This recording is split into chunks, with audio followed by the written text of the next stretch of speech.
Isla Sorna is the largest of the islands within the Muertes Archipelego, and it is this island that InGen began its genetic engineering of Jurassic Park's dinosaurs. This is also the same island that is featured in both the Lost World Jurassic Park as well as Jurassic Park 3, and the numerous differences in the landscape and vegetation seen in both films of the series has become puzzling to some attentive audience members. One particular observation has led many to question the introduction of the star dinosaur of the third film, as well as its origins within the timeline of the series. The Spinosaurus featured in Jurassic Park 3 is shown to be quite possibly the strongest and most formidably destructive dinosaur on the entire island, and every scene it is featured in showcases the dinosaur to be attacking, killing, or chasing someone or something with absolute dedication, and this animal is never shown to do anything non-violent in the duration of the film. Since the Spinosaurus is shown to be quite the aggressive and assertive predator on Site B, many find it hard to believe that no one in 1997, during the events of the Lost World, happened to come across the dinosaur at any point during the film. The common answer to this question has been that both the second and third films take place on different parts of this huge island. Site B is significantly larger than the island that houses Jurassic Park itself, with the smaller Nublar already coming in at around a surface level of 22 square miles. It's believed that the events of the Lost World take place far away from where Jurassic Park 3 is set, with the geography of both locations being of notable difference. The terrain traversed in the Lost World gives us vast forests with redwoods and elephant grass, while Jurassic Park 3 features a far more tropical setting akin to what we saw in Nublar in the first Jurassic Park film. The Lost World is believed to have taken place on the southern part of Isla Sorna, while Eric Kirby's adventures are set along the northern regions of Site B. An idea presented to the fandom has been that the reason for the plant life variation between the two films may be due to the mountains on the island keeping most of the isle's moisture from reaching the south. Of course, two different shooting locations were used when filming the second and third Jurassic movies, with California's Prairie Creek Redwoods State Park and Patrick's Point being the lens of Site B in the Lost World, and Molokai, Hawaii being shot for Jurassic Park 3. Apex predators of this size can be expected to roam great distances in search of territory expansion and hunting, however, and this behavior was actually featured in the second movie after the Tyrannosaurs tracked down the hunters in the Lost World. The only thing keeping the animals from embarking on normal treks and journeys throughout their island home would more than likely be the presence of other gigantic predators, of which the Spinosaurus most notably was.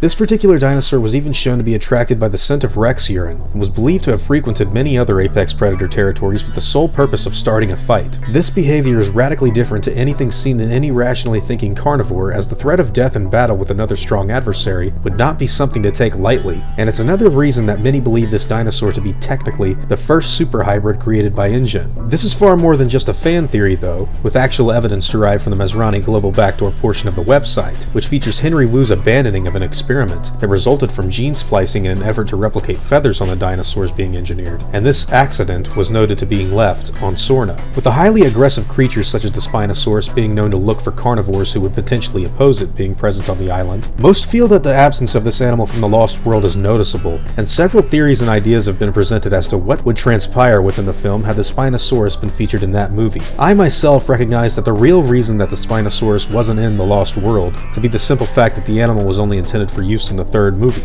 and its name was never brought up as an antagonizing force within the Jurassic Park lore until the release of Part 3. But to simply ignore its now canon placement within the franchise is just an excuse not to think. The age of this animal is another factor that many cite as being debatable, with newer studies showing that the creature was far longer than what was shown in the third film. But the more compelling argument I've found for this conversation is whether or not this animal was even on the island during 1997. I'm inclined to believe it to be a possibility, although the dinosaur would be noticeably younger and possibly smaller than what we are shown in Jurassic Park 3. The birth of this creature may have been closer to the events of the second film, or even after they had already transpired, as this to me feels like the most logical assessment of the available data that we have to work with. Of course, none of this is set in stone as of yet, and the Spinosaurus existence still seems to be clouded in the mystery of the animal not being present on InGen's list. One thing I find highly interesting though happens to be the shooting script for Jurassic Park 3, which interestingly throws most of these ideas out of the window by providing evidence that the events of both the second and third films actually take place on the same parts of the island.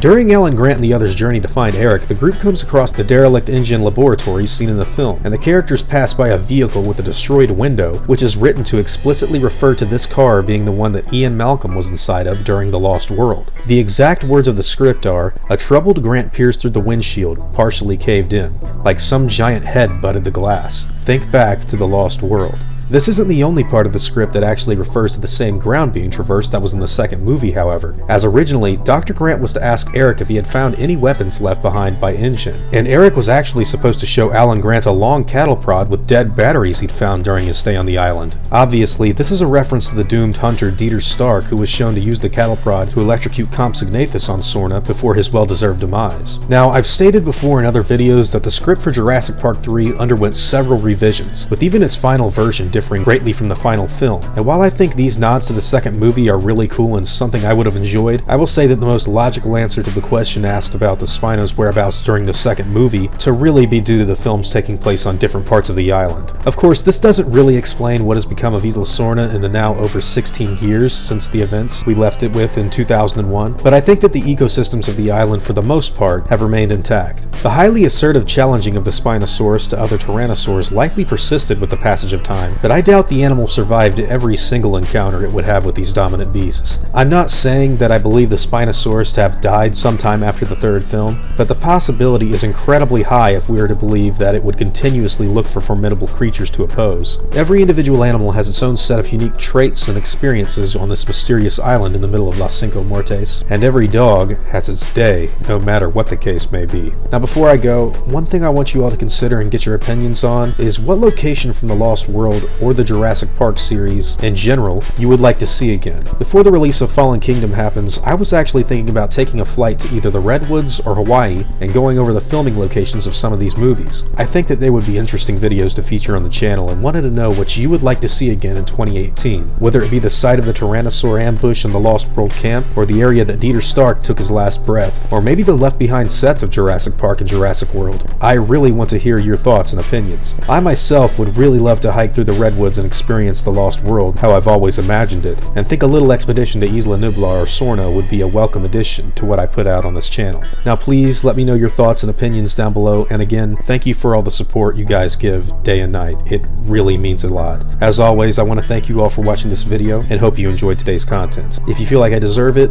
I would greatly appreciate the like and hope you consider subscribing if you haven't already. And if you really want to make sure you keep up to date with every video I put out, then clicking on the bell icon will keep you notified. I'll see you all in the next video, guys. And as always, take it easy.